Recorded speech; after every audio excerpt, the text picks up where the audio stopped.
Hello everyone, welcome to the channel. तो यार आज का क्वेश्चन जो है, ठीक है, काफ़ी बढ़िया क्वेश्चन है और बोर्ड एग्जाम्स में ऑलरेडी आ रखा है। ठीक है, तो 2018 के पेपर में ये आ चुका है और डिस्कस करते हैं क्वेश्चन। तो कह रहे हैं SRM पार्टनर्स हैं, ओल्ड रेशियो है 2:1, ठीक है, और बैलेंस शीट गिवन है।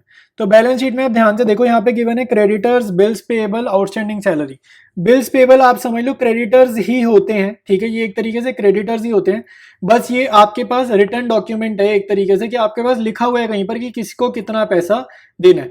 तो बिल्स पेएबल क्रेडिटर की तरह ही ट्रीट होगा और पेएबल वर्ड देखो, पेएबल मतलब पैसा चुकाना है, कर्जा है, ठीक है। आउटस्टैंडिंग सैलरी, यहाँ पे कैपिटल देखो एसेट्स में दिख रही है हमारे को, पार्टनर एम की कैपिटल हमारे को एसेट्स में दिख रही है, ठीक है। मतलब यहाँ पे डेबिट साइड पर लिखोगे पार्टनर्स कैपिटल में to balance BD 10,000 partner M के कॉलम में, ठीक है। फिर बाकी सारी चीजें रियलाइजेशन में, बैंक नहीं जाएगा रियलाइजेशन में ऑब्वियसली। और P&L अकाउंट आपका एसेट्स में गिवन है, ये लॉस है, ये आपका पार्टनर्स कैपिटल में जाएगा 2:1 में, ठीक है। अब नीचे एडजस्टमेंट्स देखते हैं भाई। कह रहे S was appointed to realize the assets and discharge the liabilities.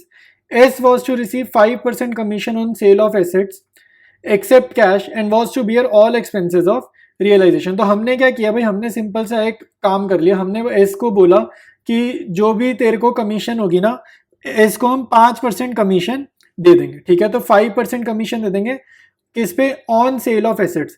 तो पहले ऑन सेल ऑफ एसेट्स करेंगे, ठीक है, यहाँ पे नीचे दिख रहा है एसेट्स बेचेंगे। तो इनका जो भी टोटल वगैरह आएगा ना, ये तीनों एसेट्स और इन्वेस्टमेंट का भी जो भी टोटल आएगा उसका 5/100 निकालेंगे, तो वो सृजन को दिया जाएगा, ठीक है। तो वो देखते हैं कैसे आएगा, ठीक है, वो देखते हैं कितना अमाउंट आएगा। तो ये मैं आपको आंसर करते हुए ही बताऊंगा कि सृजन को कितना कमीशन देना है। Investments were realise at 95% of the book value. तो इन्वेस्टमेंट्स है कितनी, 70,000। तो इसका मीनिंग है 70,000 मल्टीप्लाइड बाय 95% बोल रहे हैं, तो 95/100 आप निकालोगे और ये आपका सॉल्व करने पे आ रहा है 66,500। तो ये जो अमाउंट है 66,500 ये आपका जाएगा बाय बैंक में, ठीक है। इन्वेस्टमेंट जब लिखोगे बाय बैंक में ये अमाउंट जाएगा। द फर्म हैड टू पे 7,500 for an outstanding repair bill not provided earlier. Not provided earlier से तो कोई टेंशन ही नहीं है, अब पे करना है ना, अब पे कर देंगे, कोई दिक्कत नहीं है, पे करना है पे कर देंगे, टू बैंक में डाल देंगे इसको, ठीक है। कंटिंजेंट लाइबिलिटी, कंटिंजेंट वर्ड का मीनिंग क्या होता है भाई, कंटिंजेंट होता है कि सिचुएशन पर डिपेंड करते हैं। जैसे कोर्ट केस नहीं होते, कोर्ट केस हार गए तो मुआवजा भरेंगे, पैसे भरेंगे, वरना नहीं भरेंगे। तो कंटिंजेंट लाइबिलिटी एक तरीके से वो होती है जो किसी आउटकम पर डिपेंड करती है, ठीक है, किसी आउटकम पर डिपेंड करती है। तो यहाँ पर क्या हुआ, एक कंटिंजेंट लाइबिलिटी है। Bill receivable discounted with the bank had also materialised and has to be discharged for 15,000, ठीक है। तो बेसिकली आप ये समझ लो, हमें ना मोटा मोटा पॉइंट ई में ये कह रहा है कि कोई कंटिंजेंट लाइबिलिटी थी। डिस्चार्ज वर्ड का मीनिंग होता है पेड, ठीक है। तो हमें पे करने हैं कितना, 15,000 पे करना है, तो हम रियलाइजेशन में 15,000 रुपए पे कर देंगे, ठीक है। Expenses of realisation amounting to 3,000 were paid by Srijan. तो ऑब्वियसली बात क्या है, ठीक है, यहाँ पे ऑब्वियस एक चीज है, आपको पॉइंट ए और पॉइंट एफ ना जोड़ना पड़ेगा, ये कनेक्टेड पॉइंट्स हैं। तो पॉइंट ए में क्या बोल रहा है, सृजन वॉज टू रिसीव 5% कमीशन। हमारा उसके टुवर्ड्स क्या रिस्पॉन्सिबिलिटी है, फर्म की उसके टुवर्ड्स क्या रिस्पॉन्सिबिलिटी है, 5% की कमीशन देनी। फिर हमने बोला भाई जो भी एक्सपेंसेस होगा रियलाइजेशन का वो आप खुद ही देख लेना। रियलाइजेशन का खर्चा मतलब जैसे मान लो ये एसेट्स की वैल्यूएशन लगाते टाइम चार्टर्ड अकाउंटेंट को कंसल्ट करना पड़ा या कोर्ट में जाना पड़ा किसी वजह से, कोर्ट फीस दी या लॉयर को प्रोफेशनल फीस दी, तो जो भी खर्चा हुआ वो तुम अपनी जेब से भरोगे, क्योंकि हम देखो पूरी 5% कमीशन दे रहे हैं। तो नीचे बोल रहे हैं कि ये सारा खर्चा, लॉयर फीस, प्रोफेशनल फीस वगैरह मिला के कितनी हुई, 3,000 रुपए हुई। तो ये सृजन नहीं पे करी, तो करनी भी इसी को पे थी, ठीक है। तो इसने करी, कोई बड़ी बात थोड़ी, करनी इसको थी पे, ठीक है। तो मोटा मोटा ये मतलब है 3,000 रुपए फर्म इसको रीइंबर्स नहीं करेगी, क्योंकि डील ऐसी हुई है कि इसको रीइंबर्स नहीं करने, इसी को ही पे करने दो और इसी नहीं पे करे। तो जस्ट कंफ्यूज कर रहा है वो, ठीक है। फिर लास्ट लाइन में देखो क्लियर बोल रहा है, realisation partners capital bank out, और यहाँ पे देखो लिखा है कि ये बोर्ड एग्जाम्स में आया हुआ है क्वेश्चन, ठीक है। तो स्टार्ट करते हैं इसके सोल्यूशन को। रियलाइजेशन अकाउंट प्रिपेयर करेंगे, आपको एसेट्स दिख रही है, मैंने क्वेश्चन से कॉपी करी है, और लाइबिलिटीज दिख रही है जो भी बैलेंस शीट में थी वो मैंने यहाँ पे कॉपी करी, ठीक है। सबसे पहले वो बोल रहे हैं सृजन को कमीशन दो, तो कमीशन कैसे देंगे, सृजन के कैपिटल अकाउंट को यहाँ पर लिखेंगे, ठीक है, डेबिट साइड पे लिखेंगे ताकि इसका कैपिटल अकाउंट बढ़े। तो यहाँ लिखेंगे कमीशन और कितनी कमीशन दो, कह रहे हैं 5% देनी है, ठीक है 5% देनी है, लेकिन किस अमाउंट का 5% निकालेंगे, जो एसेट्स बेचने पर आएगा, ठीक है, तो वो अभी नहीं पता। तो चलो भाई स्टार्ट करते हैं फिर एसेट सेल करनी। तो यहाँ पे हम एसेट्स बेचेंगे, तो मैं लिख रहा हूँ बाय बैंक अकाउंट, फिर मैं लिख रहा हूँ इन्वेस्टमेंट्स, ठीक है, इन्वेस्टमेंट लिख दी प्लांट स्टॉक और डेटर, ठीक है, तो ये भी लिख लेते हैं प्लांट स्टॉक और डेटर। तो देखते हैं भाई किससे कितना पैसा मिलना है, ठीक है। इन्वेस्टमेंट्स का तो पॉइंट सी में गिवन है 66,500, पॉइंट सी में गिवन है 66,500। प्लांट स्टॉक और डेटर आपको डायरेक्ट गिवन है पॉइंट बी में, तो प्लांट 85, स्टॉक 33, डेटर्स 47, ठीक है। तो ये हमारा प्लांट, इन्वेस्टमेंट, स्टॉक, डेटर, ये चारों एसेट बेचने पर हमारे पास टोटल कितना पैसा आया, 2,31,500 आया, ठीक है। तो ये पैसा आया एसेट्स बेचने पर, इसका 5% कमीशन इसको जाएगा। तो 2,31,500 का 5% मैं निकाल देता हूं, तो ये मेरा आ रहा है 11,575, ठीक है। तो ये कमीशन मैंने एस को देनी है, ठीक है। और एसेट्स भी बेच डाली सारी। अब लाइबिलिटीज पे ऑफ करते हैं, ठीक है। तो यहाँ पे लाइबिलिटीज पे ऑफ करेंगे टू बैंक अकाउंट, ठीक है। तो टू बैंक अकाउंट यहाँ पे अपने पास है क्रेडिटर्स, ठीक है, बिल्स पेएबल, ठीक है, ये ऑर्डर में ही लिख रहा हूं पहले तो मैं, creditors, bills payable, outstanding salary. पहले तो इनका देख लेते हैं, फिर देखते हैं और क्या करना है। तो क्रेडिटर के बारे में हमारे पास क्वेश्चन में क्या इन्फो है, अगर कुछ इन्फो नहीं है, ठीक है, और मेरे हिसाब से क्रेडिटर्स की कुछ इन्फो नहीं है, तो ये कॉपी करेंगे 75,000 हम इसका कॉपी करेंगे, ठीक है। तो मैंने यहाँ लिख दिया। बिल्स पेएबल की कोई इन्फो है, बिल्स पेएबल की भी नहीं है, तो ये भी कॉपी करेंगे 40,000। आउटस्टैंडिंग सैलरी की हमारे पास कोई इन्फो नहीं है, तो ये भी कॉपी करेंगे, ठीक है। आउटस्टैंडिंग सैलरी भी कॉपी करेंगे। अब आपके पास दो चीजें और हैं, एक है आपके पास आउटस्टैंडिंग रिपेयर बिल, ठीक है, आपको ये गिवन है कौन से पॉइंट में, पॉइंट नंबर डी में, ठीक है, पॉइंट नंबर डी में गिवन है आउटस्टैंडिंग रिपेयर बिल।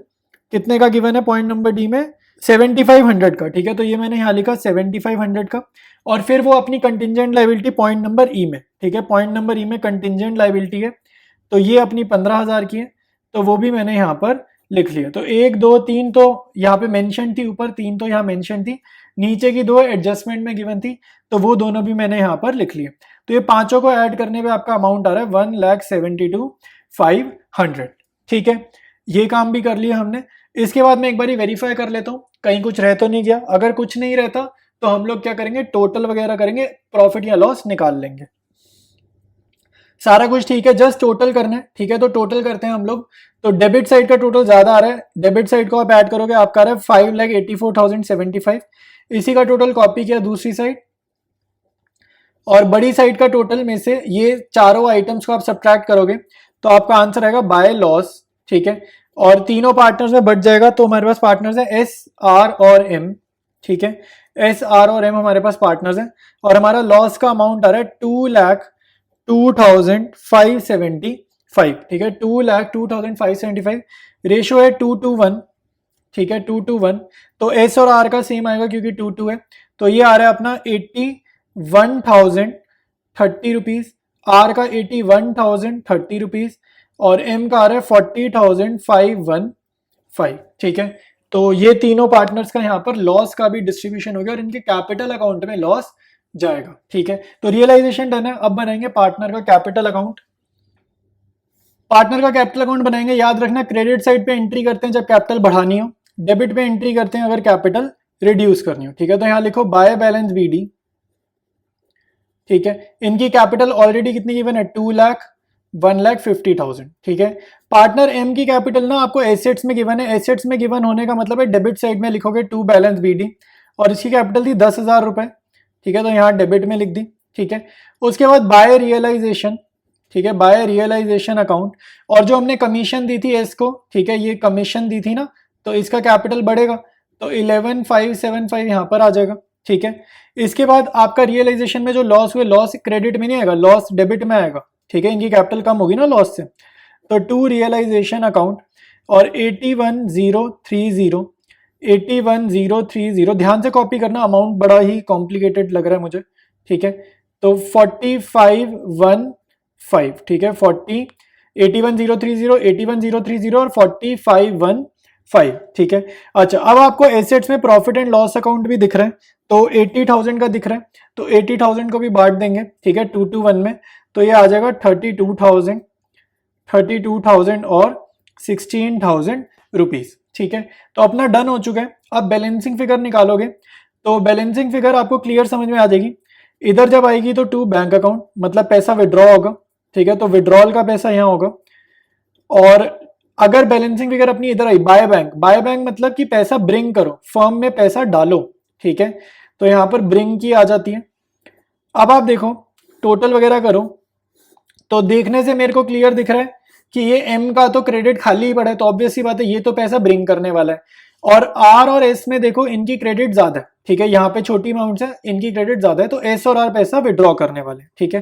तो पहले एस का टोटल किया तो 2,11,575, ठीक है, सेम टोटल इधर कॉपी किया 2,11,575, इसमें से ये दोनों आइटम्स करेंगे सब्ट्रैक्ट, तो ये आ जाएगा 98,545, ठीक है। सिमिलरली आर का तो टोटल वही है, एक ही आइटम लिखे 1,50,000, सेम यहाँ कॉपी करेंगे 1,50,000, उसमें से सब्ट्रैक्ट करेंगे इन दोनों आइटम्स को, तो ये हो जाएगा 36,970, ठीक है, 36,970।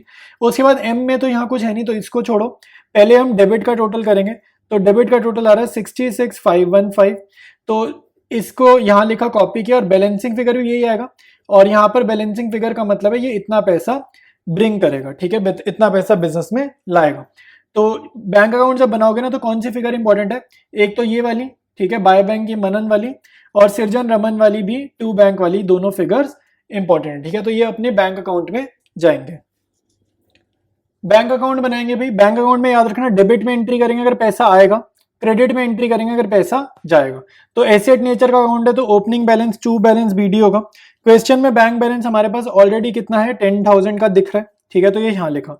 अब पैसा आएगा क्यों भाई, बिजनेस में पैसा आएगा क्यों, क्योंकि हमने एसेट्स बेची थी, तो एसेट्स बेची थी रियलाइजेशन अकाउंट में, तो उसके बदले पैसा आएगा, ठीक है। तो कितना आएगा ये मैंने वहां फिगर लिखी हुई है रियलाइजेशन में, आपको रियलाइजेशन अकाउंट में दिख जाएगा। एसेट बेचने पे आया था 2,31,500, ठीक है। फिर पार्टनर्स कैपिटल अकाउंट में पार्टनर एम भी पैसा ब्रिंग कर रहा था, तो ये कितना पैसा ब्रिंग कर रहा था 66,515, तो ये पैसा ला रहा है, तो पार्टनर्स कैपिटल अकाउंट से ये फिगर उठाइए। क्रेडिट में पे आउट्स लिखो जो पैसे खर्च हुए, तो दोनों पार्टनर्स पैसा विड्रॉ कर रहे हैं, ठीक है, बचे हुए एस और आर, ठीक है, तो एस और आर तो पैसा विड्रॉ कर रहे हैं, तो इनके अकाउंट यहाँ आ जाएंगे, ठीक है। तो ये पार्टनर कैपिटल अकाउंट से देख लेते हैं, इनके जो पार्टनर्स कैपिटल अकाउंट बनाए थे ना वहां से फिगर्स उठाओ, तो 98,545 पार्टनर कैपिटल अकाउंट से देख के लिखना, और 36,970 पार्टनर्स कैपिटल अकाउंट से देख के लिखेंगे, ठीक है। और हमने क्या किया, हमने लाइबिलिटीज पे की हैं, तो लाइबिलिटीज पे करी है तो रियलाइजेशन अकाउंट में आ जाओ, तो रियलाइजेशन अकाउंट में लाइबिलिटीज जो पे करी है उनका टोटल था 1,72,500, ये भी रियलाइजेशन में आपको दिख जाएगा, मैंने वहां लिखा है ये हमने लाइबिलिटीज पे करी है, तो यहाँ लिख देते हैं लाइबिलिटीज पेड, ठीक है, तो ये हो गया। अब आपको याद रखना है बैंक अकाउंट का टोटल आपका सेम आएगा दोनों साइड का, तो कोई भी साइड आप पहले बैलेंस कर लो, तो आपका आ रहा है 3,08,015 रुपीज, सेम टोटल आपका कॉपी करने पे आएगा दूसरी साइड का, ठीक है, तो ये अपना बैंक अकाउंट बन जाएगा, ठीक है। तो तीनों अकाउंट मैंने बना दिए, कोई भी डाउट है पीछे जाकर एक बार ये रिवाइज करो, ठीक है, दोबारा से देखो, फिर भी नहीं आ रहा कमेंट में पूछो, ठीक है। और वीडियो अच्छा लगा है, बढ़िया से समझ आ गया तो यार चैनल को शेयर कर दो, और अगर आपने सब्सक्राइब नहीं करा है तो सब्सक्राइब कर दो, ठीक है। तो नेक्स्ट क्लास में स्टार्ट करेंगे नेक्स्ट क्वेश्चन, ठीक है, तो मिलते हैं अगले वीडियो में।